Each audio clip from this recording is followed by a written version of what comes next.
Hello everyone and welcome back to our ritual Mishnah Berurah Shir. We are holding Mishnah Berurah Chelik Gimel, and Mirz Hashem today we will be learning Daf Yud Tes Amud Aleph. We pick up today on the very bottom line of Yud Ches Amud Beis in Siman Reish Nun Beis Sif Hey. We are continuing to learn Hilchos Shabbos. Our learning today should be a schus for Achenu Kol Beis Yisrael Hanesunim Batzaro Bashivya Ha'imdim Bein Bayam Ubein Bayabasha Hamakaim Yerachem Aleihem V'Yitzia Mitzara L'Rvacha Me'afelu La'ira U'Mishibud L'Geula Hashta Ba'agola U'Vizman Kariv V'Noimar Amen. So let's take a look here. Daf Yud Ches Amud Beis, bottom line, Reish Nun Beis Sif Hey. We've been learning so far here in Siman Reish Nun Beis the concept that you're allowed to do a pu'ula, you're allowed to perform an action on Erev Shabbos that is going to cause malacha to take place on Shabbos. Since the action that you're taking action on Erev Shabbos when it's 100% mutter, even though that's going to result in malacha taking place on Shabbos, but that malacha is taking place without your active participation. Therefore, it's mutter. And we continue along the same vein today in Sif Hey. Says the Mechaber, Umutter liftayach mayim legina. Let's say you have a field where you're growing some vegetables or whatever it is that you're growing over there, and next to it there's a body of water, and you have a way of opening a valve or taking away a stone or whatever it is, and by doing so, that's going to cause water to flow into the gina. Or, to put it in contemporary terms, you have an irrigation system where you have an irrigation hose that goes in the gina, and you could open the valve on Erev Shabbos, and that's going to cause the irrigation to take place on Shabbos. So here again, we have another case where you're performing a pu'ula, you're doing an action on Erev Shabbos, and it's going to cause malacha, in this case, the malacha of Zayreah. According to most, watering is Zayreah. Some, I think Rashi holds that it's also told of Chayrish because it softens the ground. It's machlokes, but whatever it is, it's definitely Meleches Isser. So by you performing a pu'ula on Erev Shabbos, Meleches Isser is going to take place on Shabbos. Says the Mechaber, that's mutter. Umutter liftayich mayim legina v'hein nimshachim v'hoilchim b'chol haShabbos. You're allowed to open up the water to flow into the gina on Erev Shabbos and allow it to flow into the field, into the garden, all Shabbos long. Another case. Now let's take a look at a quick Mishnah Berurah here. Mishnah Berurah is actually on the bottom of Yud Ches Amud Beis. Mishnah Berurah is cut lam and hey. Liftayach hainu shepeseach mayim samach lachashecha misvas hamayon. You're allowed to open up the barrier that blocks the water. You're allowed to open it up on Erev Shabbos samach lechashecha, right before Shkia. Sheyelech legina lahashkoisa, so that the water should flow into the garden to irrigate it. Continues the Mechaber top line. Another case. Ulahaniach kilar. You're allowed to place a kilar. What's a kilar? It says here in the parentheses, sam shel refuah. This is a medicated mixture, shenoistin al ha'ayin, that you place on the eye. What is this kilar? This kilar is a medicated ointment. It's a thick ointment that you smear onto the eye. So says the Mechaber, ulahaniach kilar. You're allowed to place a kilar, sam shel refuah shenoistin al ha'ayin, aveh. This is a thick ointment, and we're going to see why the Mechaber makes that point. Ala ayin, you're allowed to place this on the eye, afal pisha aser lanichoi b'Shabbos, even though it would be aser to spread this ointment on the eye on Shabbos. Now, we're going to see the Mishnah Berurah over here. The Mishnah Berurahs are interesting, but just a little bit of a heads up. When we speak about putting a thick ointment on the eye on Shabbos, we're really going down the road of a pu'ula that could entail two different isurim. First of all, we know that the Chazal made a gzera of shchikas samemonim. You're not allowed to do things, generally speaking, 30,000 feet. You're not allowed to do things for refuah purposes on Shabbos. Why? Because very often preparing medicated mixtures of any type involved shchikas samemonim, grinding up different types of herbs, etc., which would entail malacha daraisa. So even though the actual act of the refuah, taking the pill, involves no meleches iser, but the Chazal were masakin that you cannot do things for refuah because the preparations that you need would involve meleches iser. So they said no refuah on Shabbos. Now again, this is 30,000 feet. The halachas of what you're allowed to do for refuah, what you're not allowed to do for refuah, the different cases will go down that road a lot later on, Mirz Hashem, in Hilchos Shabbos. But for our purposes right now, that's one isser that we're talking about here. Somebody wants to put a medicated ointment on his eye, he's doing refuah. Refuah is also b'derabanan. There's another problem. The problem is that the Mechaber is talking here about a kilar aveh, a thick ointment. Now, taking a thick ointment, like a cream, and smearing it onto your guf is the isser, it's the malacha of mimareach.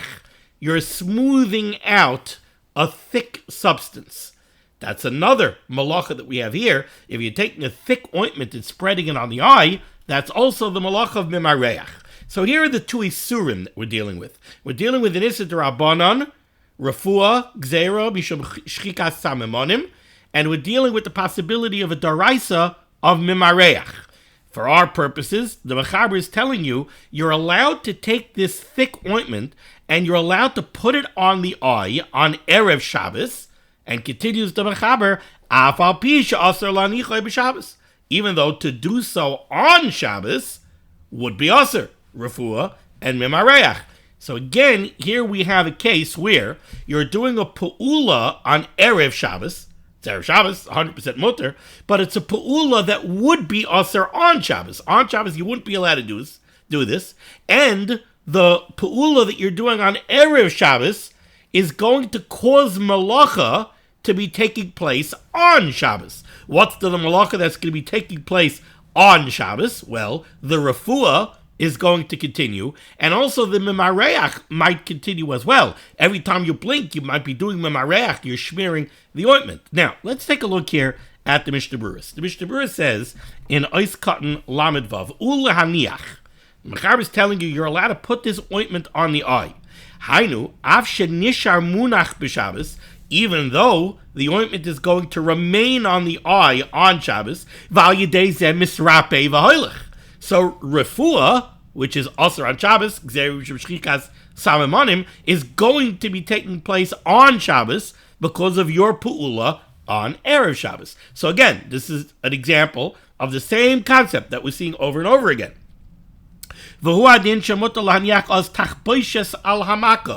Another example of this would be, and the Mishnah Berurah is bringing this down from the same Gemara in Shabbos that discusses all the rest of these cases, Gemara in Shabbos Yud and Aleph, you would be allowed to put a bandage that has an ointment on the bandage. You're allowed to put it on Erev Shabbos, even though you're going to be doing refuah all Shabbos long, but you put it on Erev Shabbos. Now, in Mishnah Berurah's Katan Zayin, Lamed Zayin, the Chavetz Chaim takes note of the fact that the Mechaber chose to speak about a kilar aveh, a thick ointment. Okay? Says the Mishnah Berurah, the kilar rach v'tzolol, let's say we would be talking about a thin, a liquid eye drop. So now we're not talking about a thick ointment. Now we're talking about liquid eye drops, right? Very common. Go to the pharmacy, Sustain. You're talking about liquid eye drops.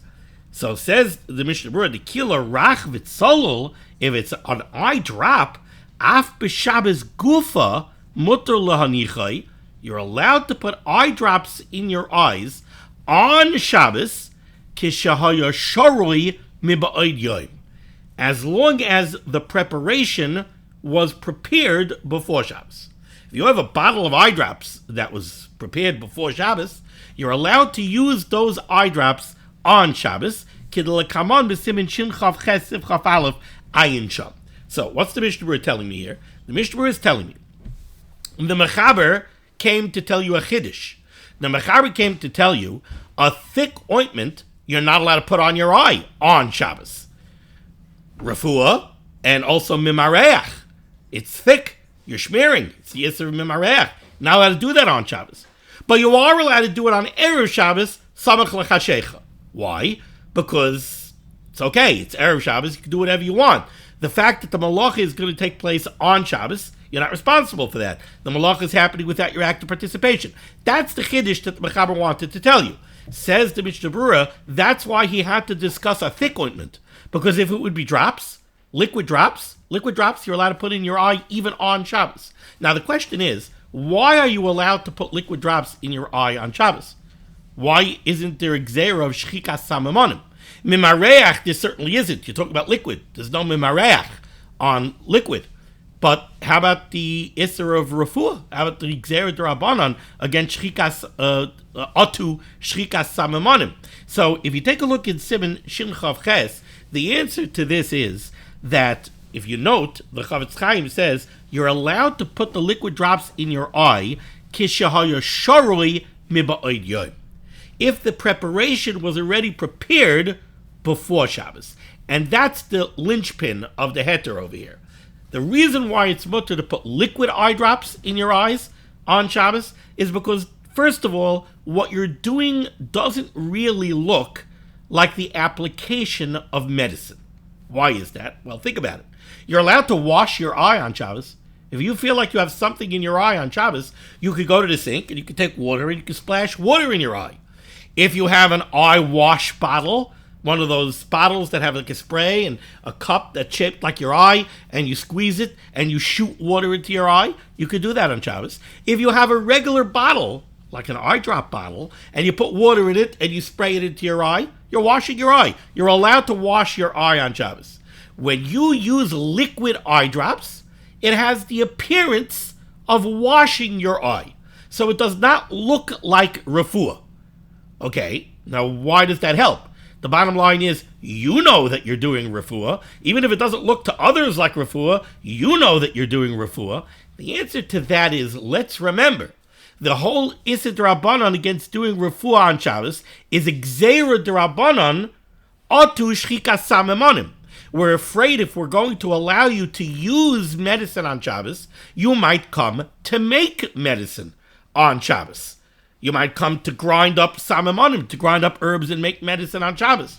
So over here, what Chazal said was, if you have eye drops that were already prepared before Shabbos, so you have two reasons over here. You have two matirim. You have two mitigating circumstances. Mitigating circumstance number one is it really doesn't look like you're doing refuah. It really looks like you're just washing your eye out. Mitigating factor number two is we're only allowing you to use eye drops that were prepared before Shabbos. So even though you know you're doing refuah, you also know that you're not allowed to do this unless it was prepared before Shabbos, and therefore we don't have to make the gzera of shchikas samamonim. Okay. Weiter in the Mechaber. The Mechaber gives us another case. Second line down by the Ois Katan Lamed Tes for the Mishnah Berurah. Says the Mechaber, Veloses mugmar tachas hakelim. You're allowed to burn incense underneath clothing.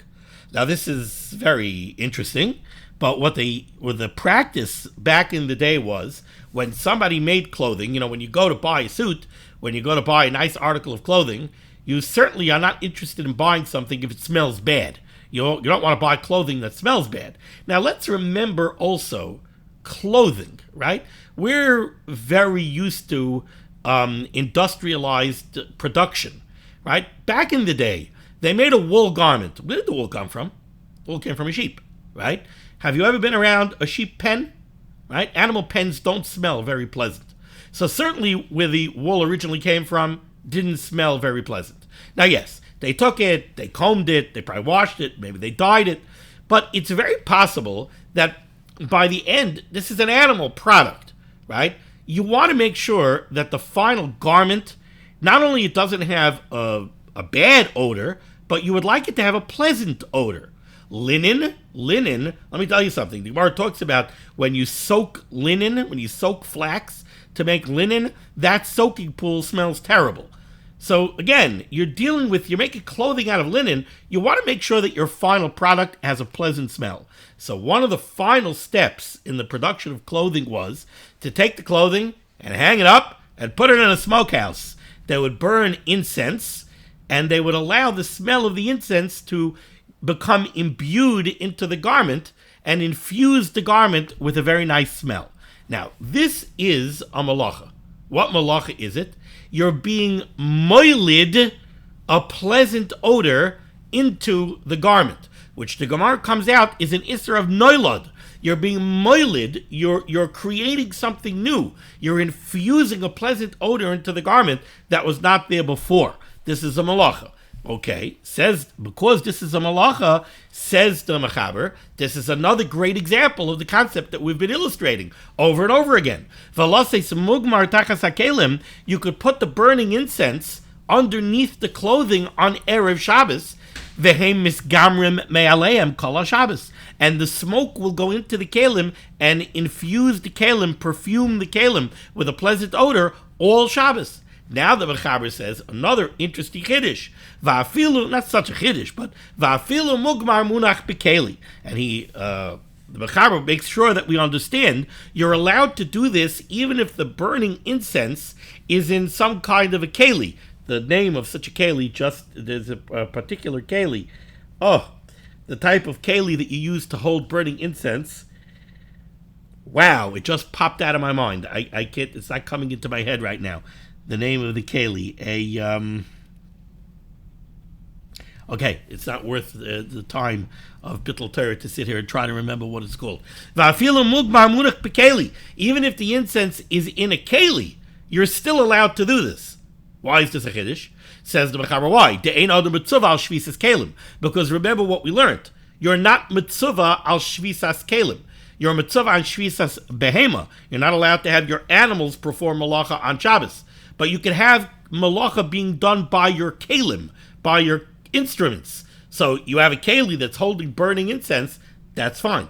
Says the Mishnah Berurah, Ois Katan Lamites, Valases Mugmar, Levaina, frankincense, Mine Bisamim, other types of incense, Noisten Alo Eish, they would place it on burning coals, Uma Ashtin Habegadim, and they would smoke the clothing, Sheyehe Reicha Noidev, so that they should become infused with a pleasant odor. This is true even if the mugmar is in a keli. Certainly if the burning incense is on the ground, it's not involving a keli at all. Certainly it's mutter. Says the Mechaber weiter.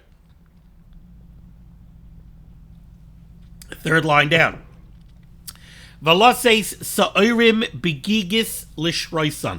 You're allowed to take barley and put it into a jug or a vat in order to soak. And you're doing this in preparation of making beer. One of the first steps in making barley-based beer is to soak the barley. You need to soak the barley. So you're allowed to put in the barley to soak on Erev Shabbos. What malacha would that entail? Well, when you soak barley, the barley begins to sprout. And the truth be told, in most beer, you want the barley to start to sprout. That's one of the points of soaking it. So by soaking barley, you're performing really the malacha of zoreya, because making the barley sprout, that's considered a step of zoreya. So you're allowed to put in the barley on Erev Shabbos. Again, you're putting the malacha into play on Erev Shabbos, and the malacha will take place on Shabbos. That is mutter. Says the Mishnah Berurah Kat Mem Aleph. Lishroisan, the B'Shabbos Aser. On Shabbos, this would be Aser. Ukid Lakamam B'Simin Shin Lamed Vav Sif Yod Aleph. Ayin Sham, it would be the malacha of Zoreya. Says the Mechaber weiter, 4 lines down. V'toyanin b'koras beis habad v'hagas meba'od yoim al zeisim v'anovim. You're allowed to load the beam of the olive press or of the wine press. You're allowed to load that beam onto the olives or onto the grapes. Miba'od yoim. Now, this is very important. The words miba'od yoim are different than the words samach lechashecha. Samach lechashecha means you're allowed to do something all the way up until Shkia. Right before Shkia. Samach lechashecha. Miba'od yoim means early in the day. You're allowed to do this early on Erev Shabbos. So what are we doing over here? So somebody has olives that he wants to press. He wants to get the oil out. Somebody has grapes he wants to press. He wants to make wine. He wants to get the juice out. Back in the day, how did these presses work? Well, they had a big vat. You loaded the olives. You loaded the grapes into the vats. And then you had a beam, a heavy beam. The beam would often have underneath it some kind of a keli, right? Some kind of a big, implement that would the weight of the beam would press this implement down into the vat, and over time, the olives, the grapes, would become crushed, and the oil or the juice would come oozing out. Now we know there's a malacha daraisa of schita. You're not allowed to squeeze olives, you're not allowed to squeeze grapes to get the juice or the oil out on Shabbos. Says the Mechaber, you know what you could do? You could load the beam. That's what does the pressing. You could load the pressing beam onto the olives or onto the grapes. And he says you could do this min ba'od yom. So high level, based on everything we've seen until now. Again, you're doing a pu'ula on Erev Shabbos, which is going to cause melacha, in this case schita, to take place on Shabbos. But what we have to pay attention to is the fact that over here, the Mechaber said that you have to do this min ba'od yom. Not samach lechashecha, you have to do it min ba'od yom. And the reason for that is in the next halacha that the Mechaber says. And the Mechaber says you could do this on Erev Shabbos, and if you do it on Erev Shabbos min ba'od yom, if you do it on Erev Shabbos early in the day, then v'hashemen v'hayayin hayoytze mehem, the oil or the wine that comes out of the olives or the grapes, mutter will be mutter on Shabbos. Now the Mishnah Berurah is going to say that's only true if you loaded the beam onto the olives or onto the grapes early on Erev Shabbos, not if you did it late on Erev Shabbos. The malacha of putting the beam on the olives or the grapes, that you could do even samach lechashecha, because it's like all the other cases that we had. You're doing a malacha, you're doing an act on Erev Shabbos that's going to make malacha take place on Shabbos. That's mutter. So you want to take the beam and you want to load it onto the olives or onto the grapes 2 minutes before Shkia, you're allowed to do that. Because you're doing a pu'ula on Erev Shabbos, the malacha will take place on Shabbos of its own volition, that's fine. Why does the Mechaber say that you have to do this min ba'od yom? Because he also says that the oil or the wine that comes out of the olives or of the grapes on Shabbos is mutter. That's only true if you did it min ba'od yom. Let's see why in the Mishnah Berurah. Says the Mishnah Berurah is cotton membes. If it's tayanin, you could load the pressing beam onto the olives or the grapes. Va'afilu loy nisrasku mikaydem mutter litoin. You're allowed to load the beam onto the olives or onto the grapes even close to Shabbos, even if the olives or the grapes do not become crushed at all on Erev Shabbos. Why? Because you're doing your act, you're doing your pu'ula before Shabbos. The malacha is going to take place on Shabbos, that's fine. So even if you load it on right before Shkia, so that the grapes or the olives do not become crushed on Erev Shabbos at all, they only become crushed on Shabbos. So the malacha of schita is going to take place on Shabbos. That's fine. You did your act on Erev Shabbos. The malacha took place in May Eleha without your active participation on Shabbos. That's mutter. So then why does the Mechaber say min ba'od yom? Explains the Mishnah Berurah, le'inyan shemen v'yayin hayoytze mehen. But when it comes to the oil or the wine that comes out of the olives or the grapes, then Kosev Magen Avram, the Magen Avram writes, de'ein mutter, the oil or the wine is not mutter on Shabbos, rakim hu tayin ba'od hayom gadol. Only if you loaded the beam onto the olives or the grapes early in the day on Erev Shabbos, sheyuchal lehisrasek koydem Shabbos al yedei ti'inas hakora, so that the olives or the grapes can become crushed before Shabbos. Why does that matter? Because if the olives or the grapes become crushed before Shabbos, then if you would take these olives or these grapes on Shabbos and you would squeeze them, you would not be over an issa d'oraisa of schita. If you take grapes that are already crushed and you squeeze wine out of them on Shabbos, that's only an issa d'rabbanan. Why? Because they're already nischat. They're already squeezed. And the wine, the juice, will flow out of them. By you squeezing them, you're making it come out sooner. But that's only schita d'rabbanan. That's not schita d'oraisa. So the Magen Avram says, there's a very big chiluk over here. Whether you loaded the beam on close to Shabbos, samach lechashecha, or you did it min ba'od yom. If you do it samach lechashecha, then we have an issue. Why? Because now, when did the schita take place? The schita daraisa took place on Shabbos. In that case, the oil or the wine would be asur on Shabbos. Why? Because then we would make a gzeira. We would make a gzeira and we would say the wine that comes out of the grapes, or the oils that come out of the olives are asur on Shabbos. Gzeira shema yischait. A gzeira, because if we're going to allow you to use the oil, or we're going to allow you to use the wine, you might come to actually squeeze the grapes or the olives on Shabbos, which would be an issa daraisa. Why is it an issa daraisa? Because they weren't crushed yet before Shabbos. But if you loaded the beam on at 11 o'clock in the morning, Erev Shabbos, and the grapes or the olives were already crushed when Shabbos came in, now we can let you use the oil or the wine on Shabbos. Why? Because now on Shabbos, what are we going to say? Gzeira shema yisachet? We're going to make a gzeira that you might do schita? Even if you did the schita now, it would only be a darabanan, not a daraisa. We're not going to make a gzeira because that would be a gzeira l'gzeira. Mishnah Berurah spells this out. Let's see it inside. Says the Mishnah Berurah again like this. He says, le'inyan shemen v'yayin hayoytze mehen. When it comes to the oil or the wine that comes out of the olives or of the grapes, over there, it makes a difference when you put the beam on. Kasav Magen Avram, the Magen Avram writes, "De'ein mutter, the oil or the wine would only be mutter rakim hu tayin ba'oid hayom gadol. Only if you put the beam onto the olives or the grapes early in the day on Erev Shabbos, sheyuchal lehisrasei kaidim Shabbos ayedei ti'inas hakayra, so that the olives or the grapes could become crushed before Shabbos from the placement of the kaira. And since that's what happens, you're now creating a situation where if you actually picked up the crushed olives or the crushed grapes on Shabbos and you squeeze them with your hands, like a chiyav chatos. This is not an issa daraisa. If you did it b'shoigig, you wouldn't be chayav chatos.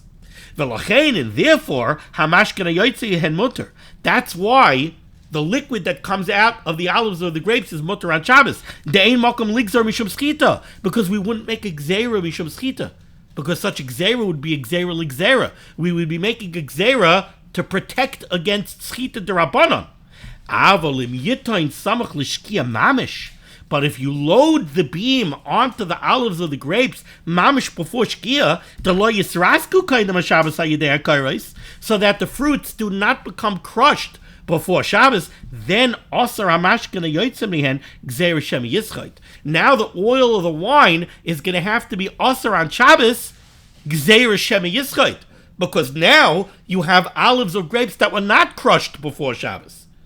Now, if we let you use the oil or the wine on Shabbos, we're worried you might come to do schita daraisa.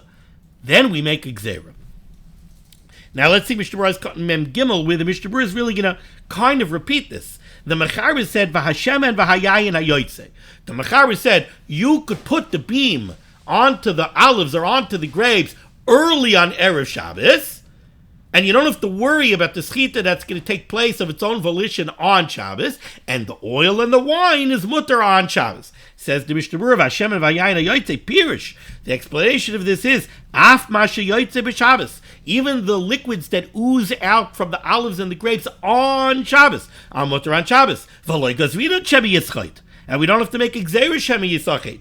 Kemoisha gazru b'mashkid shezavu mizeisav ha'anavim shaloi nisrasku. The way we would make a gzeira if the olives or the grapes were not crushed before Shabbos. Ukid l'kamamasim in shin chav sif aleph. Dehasab yesh chiyav chatasim yischait.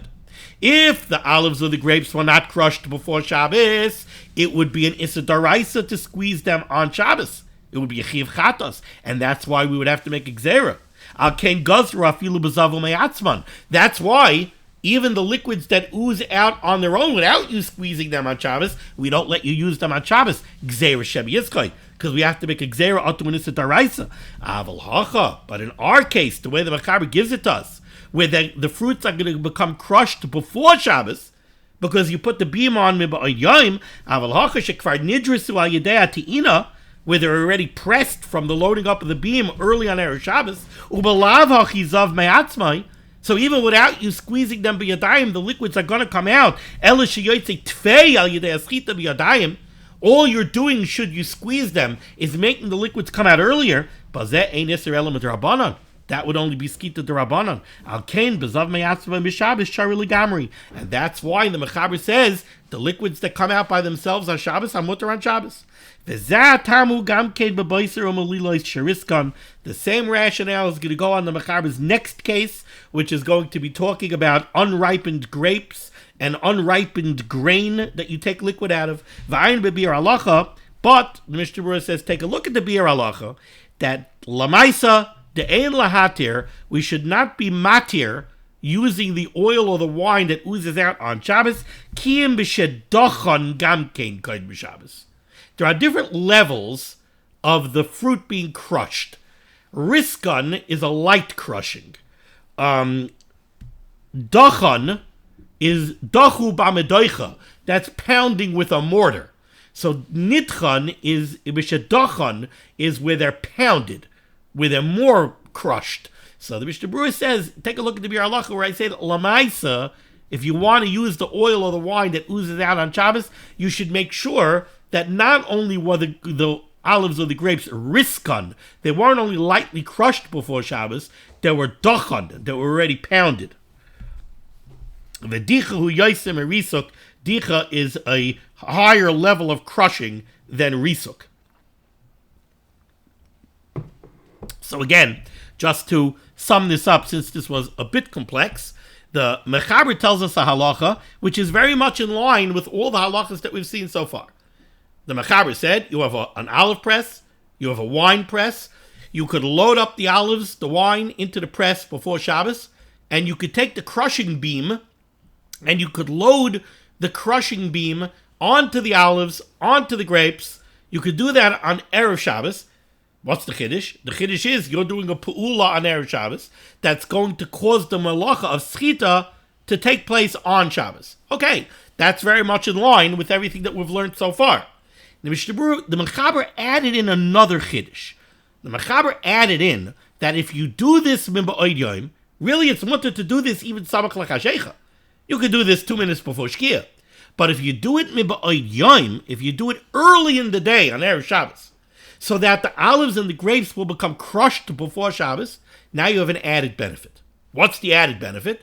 Now, any oil or any wine that oozes out on Shabbos, you could go take a cup Shabbos afternoon, and you could take it and you could drink it. But that's only true if the olives or the grapes were crushed before Shabbos. If they weren't crushed before Shabbos, then you wouldn't be allowed to do that. What's the chilik?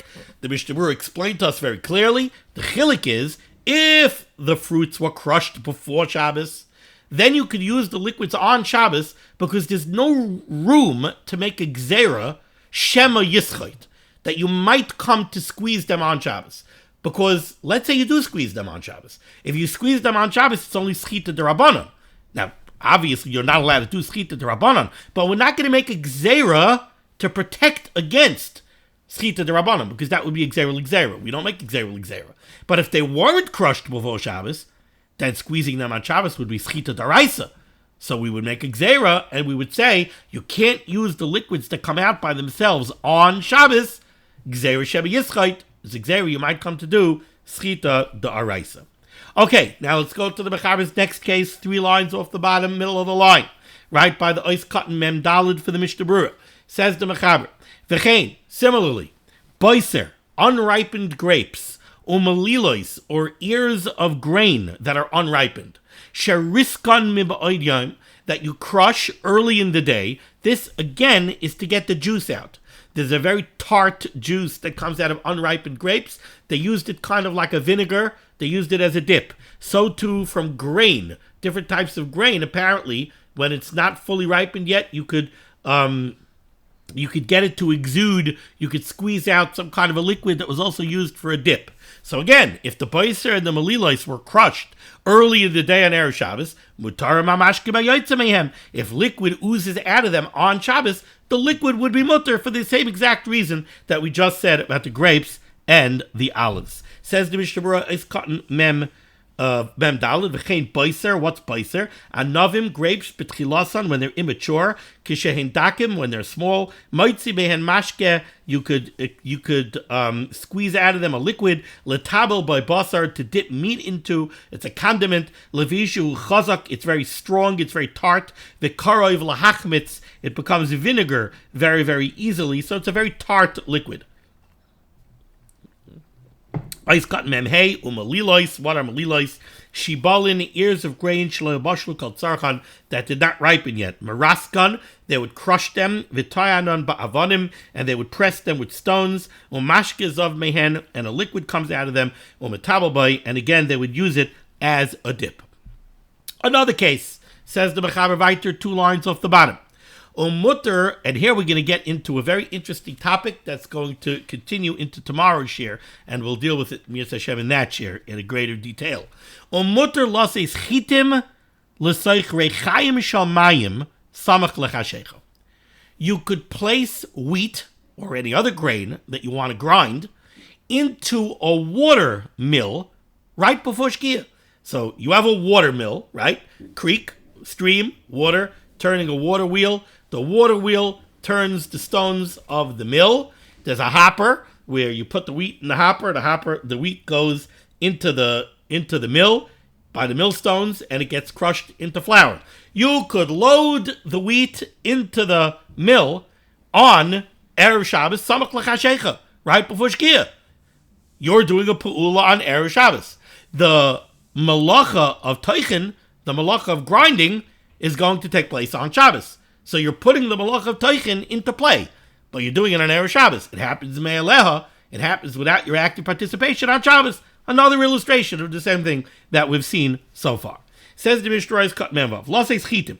V'oadin shemoter az ba'atzmai liftayach gamkein es hamizgerish alamayim. Not only could you put the grain into the mill, you know what else you could do? You could put the grain into the mill, but the mill's not running. Then you could run outside right before Shkia, 5 minutes before Shkia. You could run outside and you could open the valve that's going to make the water come and turn the mill, turn the wheel. That's going to turn the millstones. So you could turn on the mill right before Shabbos. Because again, you're doing a pu'ula on Erev Shabbos that's going to cause malacha to take place on Shabbos. No problem. The Mechaber was very careful to say that you're allowed to put the grain into a mill where the wheel is being turned by water. They also had mills where the millstones were turned by animals. That you're not allowed to do. If it's your animals, if it's the Yisrael's animals, they're not allowed to turn the mill wheel. On Shabbos, you have Shvisas Behemtai. Now let's go to the Ramah. Says the Ramah. The Ramah points out to us over here that there's another Chiddush over here. The Mechaber brought down this case, and you're looking at it, you're saying, this is just another illustration of everything that we've seen so far. You could put something into play on Erev Shabbos that's going to make a malacha happen on Shabbos. Says the Ramah, there's another big Chiddush that's negea to us in a lot of ways, Lamaisa. Says the Ramah Hagah, V'loi chayshinon lahashmas koil. We're not worried about the noise that the mill makes. A mill was a very noisy machine. Now the mill is going to be running on Shabbos, and everybody's going to hear the mill running. Says the Ramah, we're not worried about that. We're not worried about the noise that the mill makes. Why should we be worried about that? Says the Ramah, people are going to hear the noise of the mill, and they're going to say, Yankala's mill? Yankala's mill is running on Shabbos. Says the Ramah, not a worry. According to the first Shita, not a worry. But v'yesh oisrim barechayim, there are those that would aser a mill because of the noise. Ubechol makom sheyesh lachush lahashmas koil. They would also aser putting into play malacha that's going to happen on Shabbos when that malacha makes noise. Says the Mishnah Berurah. Ois kat memches. Ubechol makom. The Ramah says that in his first opinion, he says, the Mechaber says you can activate the mill on Erev Shabbos, even though the mill is going to be running on Shabbos. Says the Ramah, another chiddush, and the day of Rishona over here is we don't have to worry about the Ashmaz Koil. We don't have to worry that people are going to hear the mill running and they're going to say Yankel's mill is running on Shabbos. No worries. Then he brings down a day of Shnia, the Yesh Oisrim. There are those that answer any time you're dealing with something that's going to make noise on Shabbos, something that's doing a malacha on Shabbos, and it makes noise. Says the Mishnah Berurah Katman Chesed B'Chol Klal Bazeh. The rule of this is, according to this Yesh Oisrim, Kol Kayoytze Bazeh Hamashmi'a Koil. Anything similar to this case of the mill, where a malacha is taking place on Shabbos and it's making noise. The Avsha Milsa, where it's very public, it's very befarhesya. Everybody hears the noise. The Ika Zilusa L'Shabbata. It's a zilzul in Kavod Shabbos. Everybody knows that malacha is being done on Shabbos. Like the Ramah writes in the Darkei Moshe on the Torah. If the mill belongs to an Eini Yehudi, Zichar, you would be allowed to put your grain into a non-Jew's mill on Erev Shabbos, because that would be a classic case of everything we've learned here in Reish Nun Beis. You're putting the grain into the mill on Erev Shabbos. It's going to get ground on Shabbos. That's fine. Avsha Milsa. Who cares if it's Avsha Milsa? It's a non-Jew's mill. I don't care if it's public that Tony's mill is running on Shabbos. I have a problem if it's Reuven's mill. Same thing would be if you rented out your mill to Tony for Shabbos with all the halachas that we learned when we were learning Amir La'akum. It's also okay. If he gave the Nachri the grain early in the day, if you hired a kablan to do grinding, to do tchina, to do milling on Shabbos, you were kotzatz, you set a price for the job, all of the halachas of Mir La'akum we learned, this would all be okay. Just remember, we learned that the Yehudi, the Israel, can't stand by the guy on Shabbos, the Mezi Kishluchai, because then, even if the Eini Yehudi is a Kablan, if the Israel who hired the Kablan is standing over the Kablan on Shabbos and watching what he does, then everybody sees, he's working for him. That's a problem. When it comes to grinding wheat for Pesach, a Yid would be allowed to stand there to watch the grain to make sure it doesn't become chametz. We also saw earlier that the Yehudi owner of the mill, he rented it out to an Eini Yehudi, or he was kotzatz with an Eini Yehudi. He's allowed to keep somebody over there to make sure that the Eini Yehudi is not stealing from him. But he can't discuss business with him. He can't say, the mill is starting to run empty. Nothing. He could just stand there and watch and chazer Dirshu Mishnah Berurah while he's watching that nobody's stealing. Okay, so over here at the end of this year, we've introduced the concept of Avsha Milsa, and we'll discuss that in greater detail, Mir Hashem, in the next year. Thank you so much for joining me for Liman HaTorah. Discuss of Liman HaTorah should be making against Klal Yisrael. The Rebbeinu Shalom should send Yeshua's and Furas Parnasim Shidduchim to those in need. We should be zoichet to see the Bias Gal Tzedek B'Meher of Yameinu. Amen. Be well.